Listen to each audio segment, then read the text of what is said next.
Mesdames et messieurs, bonsoir. Bienvenue dans ce premier numéro de votre émission à l'Aparté, le tout premier numéro de la saison Gamma de Joma Media.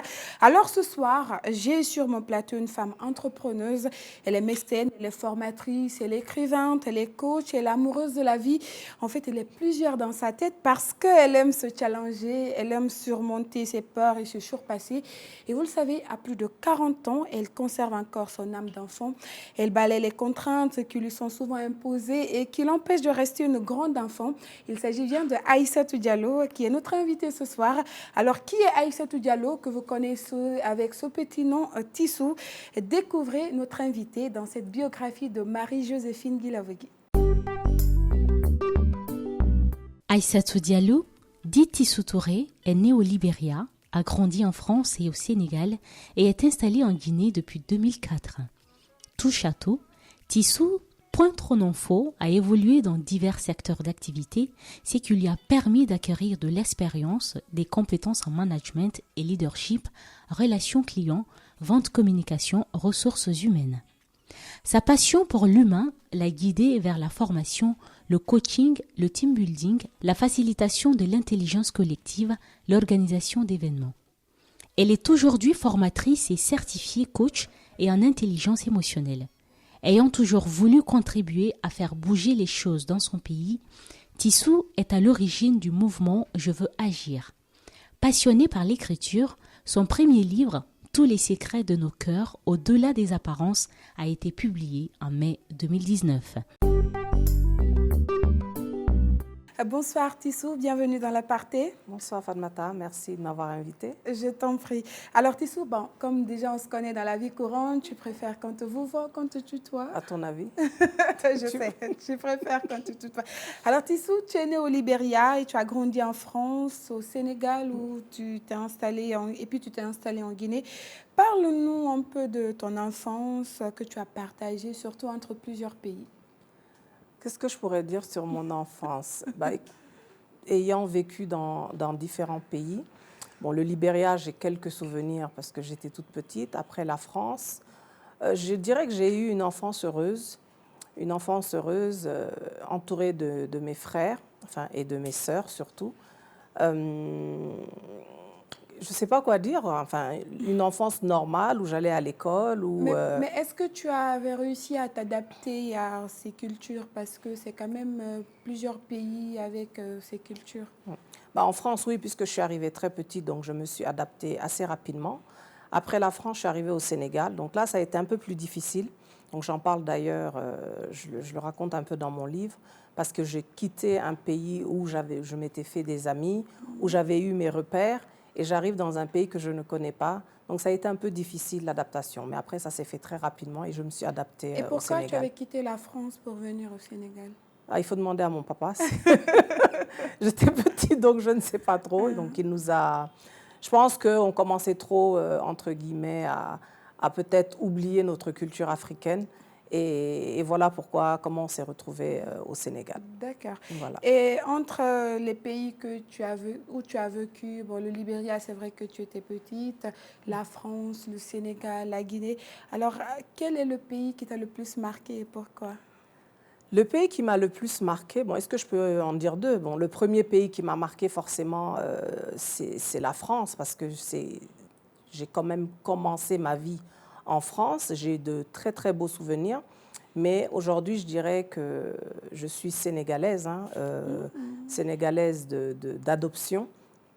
Et le Sénégal aussi, c'est un pays qui m'a beaucoup marqué, donc j'y vais régulièrement.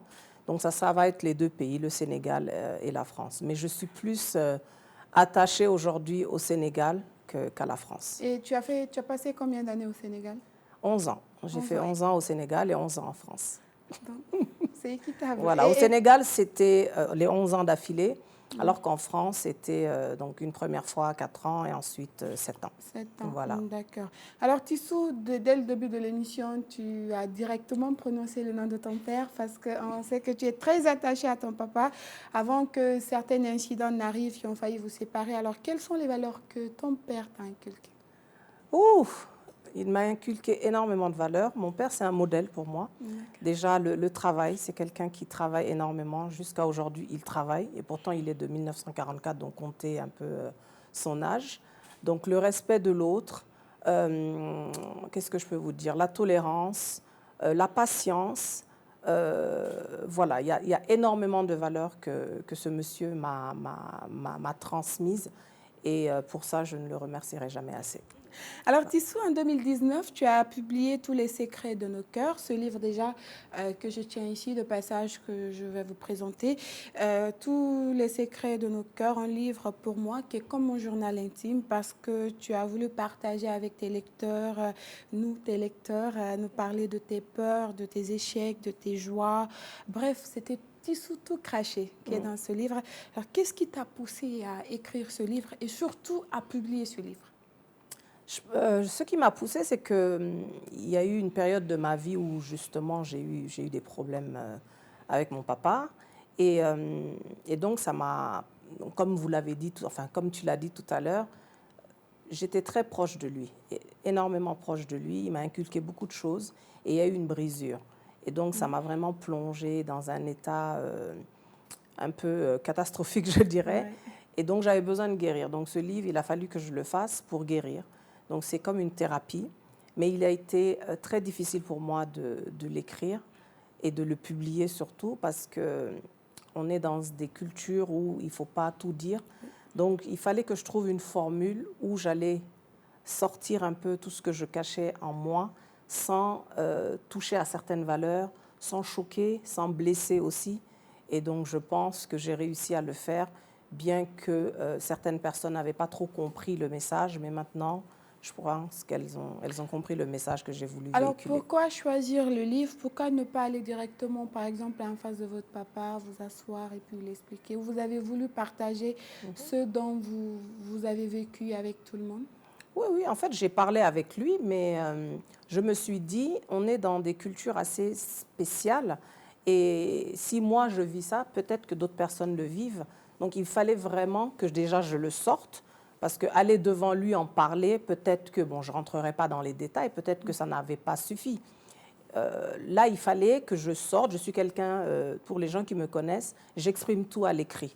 J'exprime tout à l'écrit. Ça m'est tombé dessus comme ça, par hasard. Je ne savais pas que je pouvais écrire. C'est comme un don, je dirais, cette facilité de mettre sur papier ce qu'on a au fond de soi. Et moi, c'est la chose que j'ai trouvé à faire pour déjà être en paix, pour pouvoir me libérer, pour pouvoir être plus légère par rapport à tout ce que j'ai vécu avec lui. Après, forcément, j'aurais pu utiliser une autre façon, pourquoi pas, mais moi, c'est la façon que j'ai trouvée pour pouvoir guérir et surtout pour pouvoir partager mon histoire, pour que le maximum de personnes puissent se retrouver dedans et que ça puisse au moins apporter quelque chose à une personne sur cette terre, pourquoi pas. Et quand tu as publié ce livre, est-ce que tu t'es sentie guérie intérieurement? Au début, oui. Au début, c'est ce que je pensais. Je me suis dit, donc, je fais le livre. Donc, j'ai fait le livre, je l'ai publié. En fait, le livre, j'ai commencé à l'écrire en 2015. Mais ça a été tellement difficile parce que j'avais peur, vraiment. J'avais peur qu'il y ait encore une autre cassure avec mon papa. Donc, je faisais de longues pauses. J'écrivais, j'arrêtais, j'essayais de trouver la formule, je reprenais une histoire. Donc, toi qui as lu le livre, tu as vu qu'il y a plusieurs histoires dans ce livre. C'est vraiment, je montre toute la difficulté que j'ai eue à écrire ce livre-là. Mais ce livre, il a été écrit en, disons, 3 mois. C'est vraiment 3 mois, c'est que j'ai appelé l'éditeur et je lui ai dit, écoute, mon livre est presque prêt, alors que je n'avais même pas le fil conducteur. Donc ça, c'était en février 2019. Et donc de février 2019 à mai, j'ai écrit tous les jours, jour et nuit. Je me réveillais en pleine nuit, donc je ne dormais plus. Et donc voilà, donc, il est sorti. Et au début, comme la question, pour en revenir à ta question, je pensais qu'en sortant ce livre, que tout allait bien se passer. Non, en fait, ça m'a replongée dans autre chose. Mais bon, mais aujourd'hui, ça va. C'était quoi cette autre chose? C'est que déjà, j'étais un peu déçue. Je suis une perfectionniste. Je me suis dit, je me suis peut-être trop précipitée pour l'écrire. Donc, je ne suis pas allée au fond des choses. Mais je ne voulais pas aller justement au fond des choses. Parce que je suis quelqu'un de très pudique. Je n'aime pas étaler certaines parties de ma vie. Donc je pense que j'ai réussi à le faire. En tout cas, c'est toutes les personnes qui l'ont lu, c'est ce retour-là que j'ai reçu. Mais j'aurais pensé réussir donc non seulement à me réconcilier avec mon papa, mais surtout je pensais que ça allait être un médicament. Alors que non, ça n'a pas été le médicament, voilà, la vraie thérapie, quoi. Ça a guéri un tout petit peu, mais après ça m'a replongé dans autre chose. Oh là là. Voilà. Mais est-ce que ce livre t'a aidé à avoir encore la confiance de ton père? Oui, bon, mon père, ça va beaucoup mieux maintenant, hein, entre nous. Si on peut passer à une autre question, je préfère. Je préfère. D'accord, il n'y a pas de problème. Alors, Tissou, tu es très extraverti, tu as le contact très facile, tu arrives à rassembler assez de personnes autour de toi. Alors, comment ça se fait qu'à un moment donné de ta vie, tu t'es senti seule? Pourtant, tu avais tellement de bonnes personnes qui t'entourent. En fait, je le dis en me basant sur ce que tu as écrit dans ce livre. Vous savez, quand tout va bien dans sa vie, comme tu l'as dit, j'adore l'humain. Donc, moi, je pense que j'ai été mise sur Terre pour réunir les gens, pour créer des connexions, me faire des contacts. Donc, je connais énormément de monde. Je ne peux même pas vous dire aujourd'hui le nombre de personnes que je connais. Et quand tout va bien, tout le monde est là autour de toi. Mais dès que tu te retrouves dans des problèmes, c'est là que tu arrives à détecter qui sont ces personnes qui tiennent vraiment à toi et qui sont ces personnes qui seront toujours là pour toi. Je ne sais pas, je ne pourrais pas l'expliquer, pardon. C'est l'humain qui est comme ça, malheureusement. Et moi, je dirais que quand quelqu'un, justement, a des problèmes, je voudrais un jour comprendre pourquoi les gens s'effacent, pourquoi les gens ne donnent pas un petit coup de main, même pas un coup de main, mais juste l'écoute. Écouter une personne qui a besoin de se vider, c'est beaucoup de choses. Il y a des personnes qui n'arrêtaient pas de dire que je me plains tout le temps, mais ils ne savaient pas ce que je vivais. Donc, et ça m'énervait un peu parce que je ne pouvais pas le dire à un moment. Il y a même des personnes qui ne me connaissent pas. C'est vrai, je me plaignais énormément parce que justement, j'avais ce poids sur moi et je ne savais pas comment faire pour m'en décharger. Voilà. Et après avoir lu ce livre, quel a été le regard de ces personnes maintenant après, envers toi?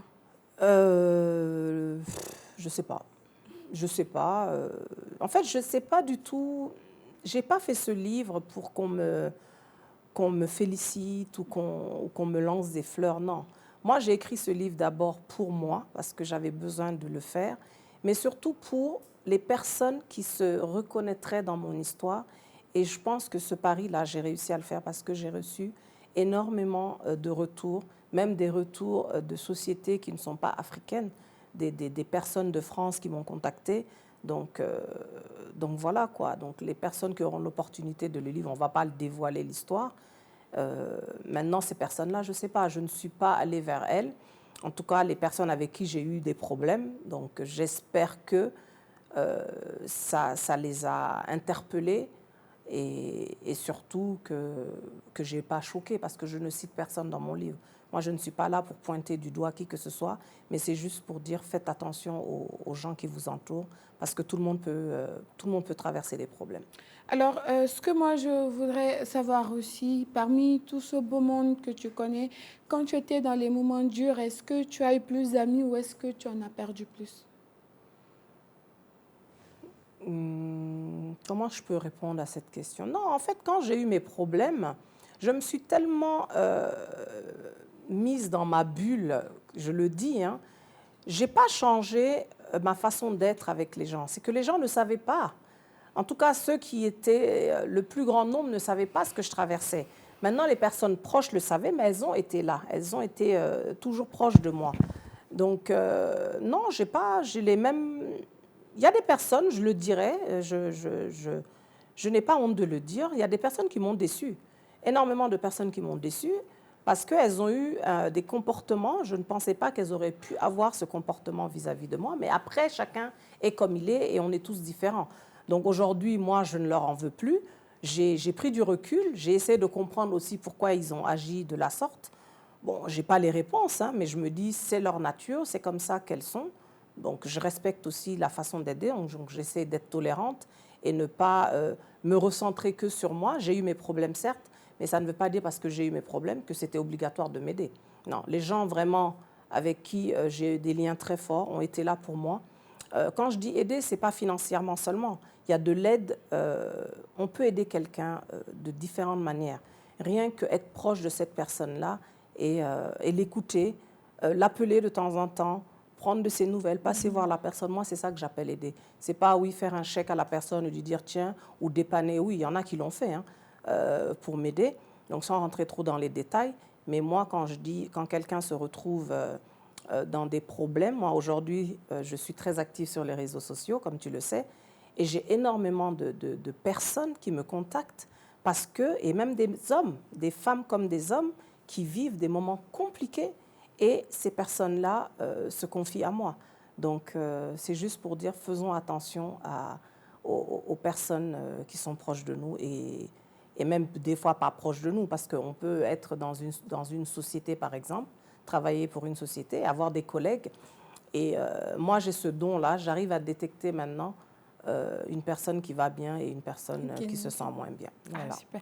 Alors, comme tu l'as dit, parmi ta communauté, il y en a qui ont voulu assister à cette émission, même si certains n'ont pas pu le faire. Donc, ces quelques personnes, on va te faire voir leur témoignage. Ah bon? Oui. Tissou, j'espère que tu vas bien. Tu vas me faire pleurer, tu sais? Non. Alors, je fais cette petite vidéo pour te dire des choses qu'on n'a pas souvent l'occasion de se dire. Je voudrais que tu saches que tu es l'une de mes plus belles rencontres de ces dernières années. Si tu n'es pas d'ailleurs ma meilleure rencontre de ces dernières années. Je suis tellement heureux de t'avoir comme amie. Tu es tellement positive, tu es tellement humaine, tu apportes de la bonne humeur. Même quand tout semble être sombre autour de nous, tu es cette lumière qui illumine notre vie. S'il te plaît, ne change pas, ne change surtout pas. Et sache que je t'aime de tout mon cœur et que tu es cette autre sœur d'une autre mère. Vraiment, reste qui tu es.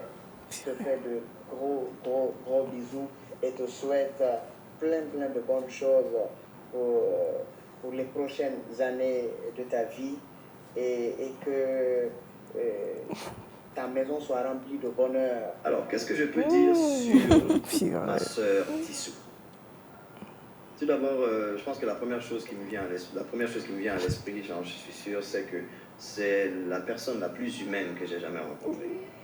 J'ai rarement connu quelqu'un qui a autant d'amour pour son prochain.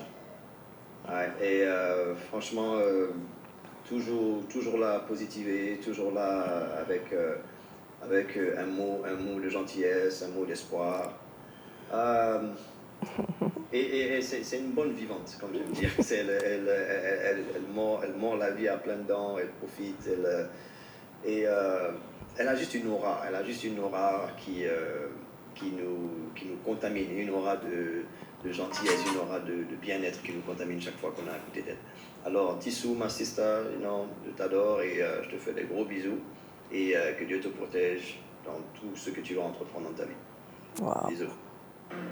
Oh, purée. C'est la créature que Dieu a mise sur mon chemin.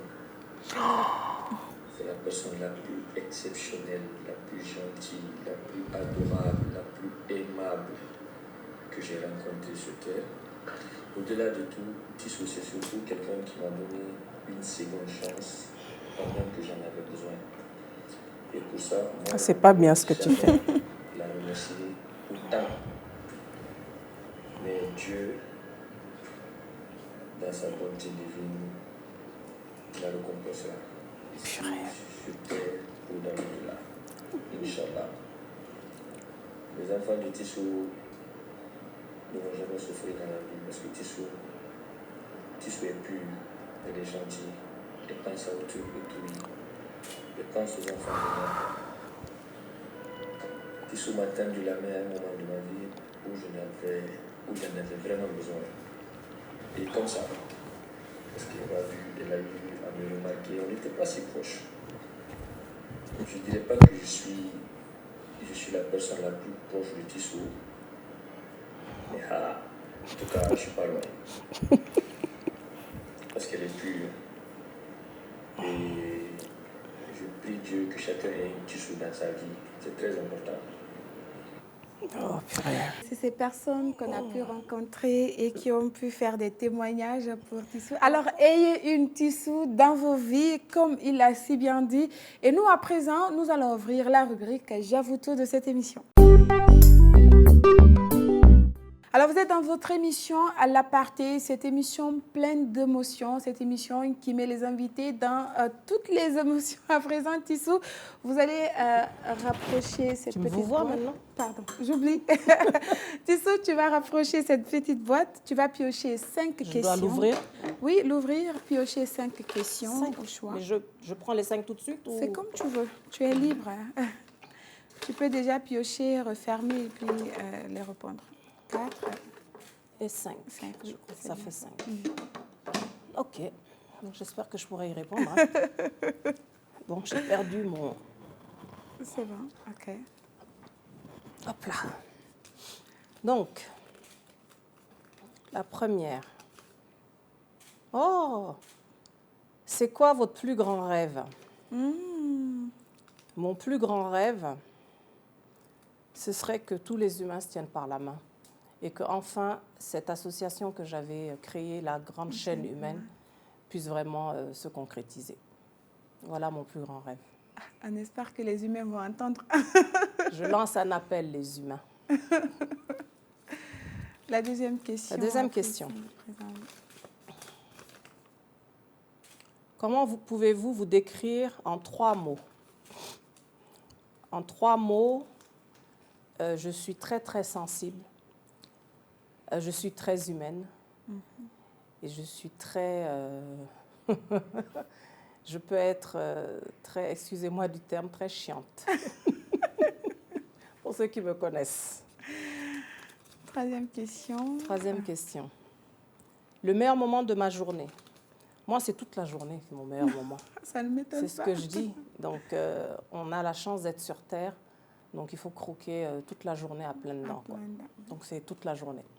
Quatrième question. La quatrième question.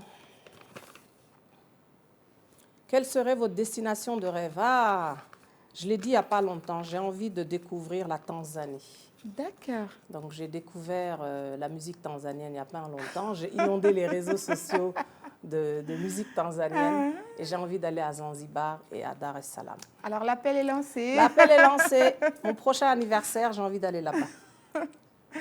Si vous deviez changer une chose, une seule, quelle serait cette chose? Changer une chose dans quoi? Dans votre vie, non? Dans ma vie? Oui. Je ne changerai absolument rien dans ma vie. Parce que le parcours que j'ai eu m'a permis de savoir ce que c'est que la vie, m'a permis d'être là où je suis aujourd'hui. Ça n'a pas été facile, mais je ne changerai absolument rien. Voilà. Alors Tissou, c'était, moi j'appelle ça les petits moments de détente après les vidéos émouvantes. À présent, on va continuer, moi, mes questionnaires. Tissou, qu'est-ce que la date du 16 avril te rappelle? On a vu une publication le 16 avril où tu as décrit beaucoup de choses.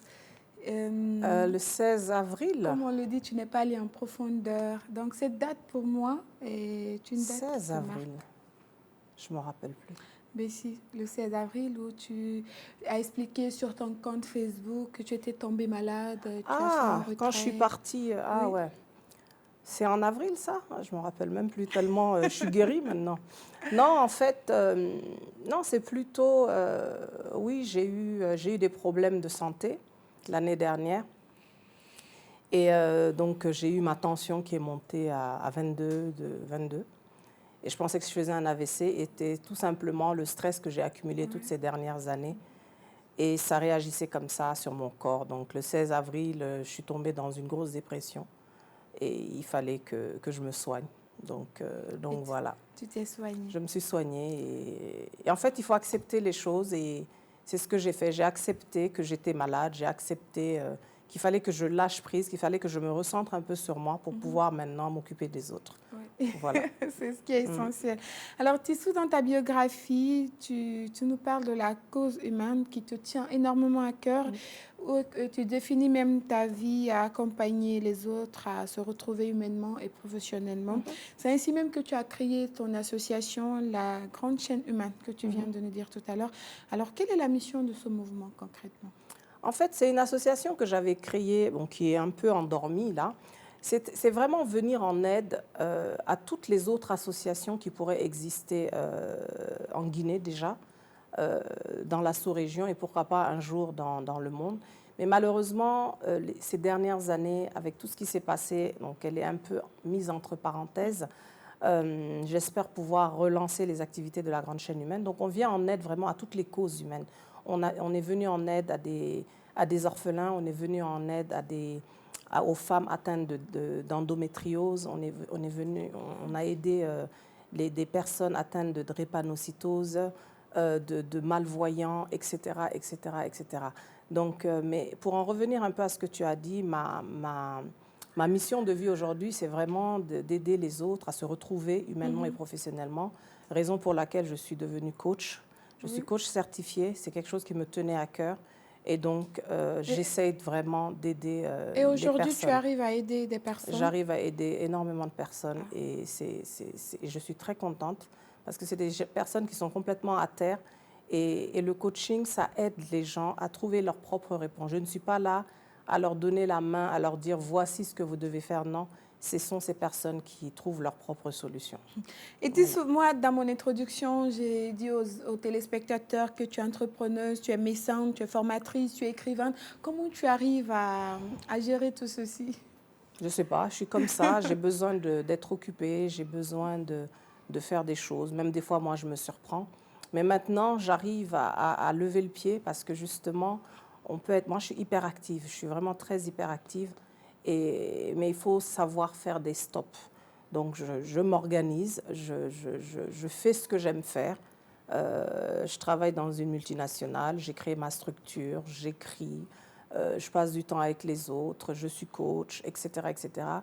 Mais il ne faut pas oublier qu'on est des humains et que les humains aussi se fatiguent. La preuve, quand je suis tombée malade l'année dernière. Et donc, à un moment, il faut savoir dire stop, prendre des vacances, pouvoir se reposer et faire des choses qu'on aime. Voilà, tout simplement. Et Tissou, tu es mère de 2 enfants, Imran et Zalika, que tu as même cité dans ton livre vers la fin. Alors, quel type de mère tu es pour ces 2 enfants? Je dirais que je suis une mère, on m'appelait maman poule. Je les ai tellement couvés. Et donc, j'ai du mal aujourd'hui encore à me détacher de mes enfants. Donc, je suis l'amie, en fait. Je suis la maman amie, tout simplement. C'est très important de construire cette relation proche avec ses enfants. Mes enfants et moi, je suis leur maman. Ils savent quand je dois taper sur la table, mais on s'amuse énormément, on discute beaucoup, on parle de tout. Et c'est ce qu'il faudrait instaurer entre les parents et les enfants. Et ça va être peut-être la dernière question, à Tissou. Ces moments que tu as traversés, est-ce que ça a impacté ta vie de couple? Ah ouais. Je ne voulais pas en parler, mais ça a impacté ma vie de couple. Oui. Bon, j'ai divorcé, hein, tout le monde, aujourd'hui tout le monde le saura.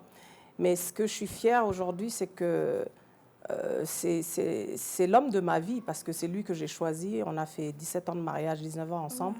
Et aujourd'hui, on a réussi à mettre la tempête de côté et on est très proches. Et on ne sait pas ce que l'avenir nous réserve. Évidemment. Voilà. Et la dernière question cette fois-ci, c'est quels sont les projets futurs de Tissou? Ah bah ça, vous le découvrirez. Déjà, je suis sur plusieurs projets d'écriture. Donc, le prochain livre, j'espère le sortir très bientôt. Et puis, il paraît qu'il ne faut pas dire les projets, donc je ne le dirai pas. Et Tissou, ces personnes qui nous regardent aujourd'hui, qui veulent ton assistance, comment elles peuvent te joindre, comment elles peuvent venir vers toi? Déjà, j'ai une page Facebook très active où ça s'appelle Tissou Délire, donc D et lire. Oui. Donc, on peut m'écrire en inbox. Il y a beaucoup de gens qui m'écrivent en inbox. Je suis présente aussi sur LinkedIn. Aïssatou Tissou Diallo, je crois. Et je suis sur Instagram, je suis sur tous les réseaux sociaux. Donc, dès qu'on tape Tissou, on me retrouve. Alors, voilà. si vous nous suivez dans cette émission et que vous savez que vous traversez des moments très difficiles, c'est l'occasion pour vous de contacter une personne qui peut vous aider parce que cette personne a vécu des choses. Cette personne peut vous sortir dans l'obscurité, peut vous aider à vous guérir, mais aussi vous aider à avancer. Merci beaucoup, Tissou, d'avoir accepté notre invitation. Merci. Alors, pour son livre est disponible à l'Harmattan Guinée. Ou si vous voulez vous la contacter, elle pourra vous donner le numéro sur lequel vous pouvez avoir ce livre. Une dédicace. Le 17. Vous organisez une dédicace le 17? Il y a une dédicace le 17 septembre. Où? J'ai oublié le nom de l'endroit. Alors, plus facilement, vous écrivez à Tissou Diallo sur Facebook ou Tissou Délire. Elle est très ouverte et elle va vous communiquer tout ce qu'il y a comme information. Mais je vous promets que ce livre, si vous le lirez, vous n'allez pas le regretter parce que moi, je suis l'une des premières lectrices de son roman.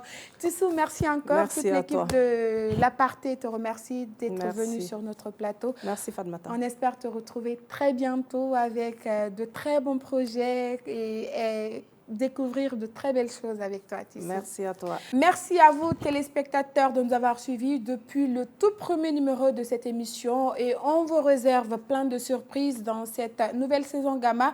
Merci à toute l'équipe technique de l'Aparté. Merci à tous. Vous pouvez retrouver le podcast de cette émission sur notre chaîne YouTube l'Aparté, mais c'est sur la chaîne de Joma TV. Vous pouvez également retrouver quelques moments forts de ce numéro sur notre chaîne Facebook évidemment, l'Aparté-Joma TV. Merci à tous de nous avoir suivis. Merci de votre fidélité.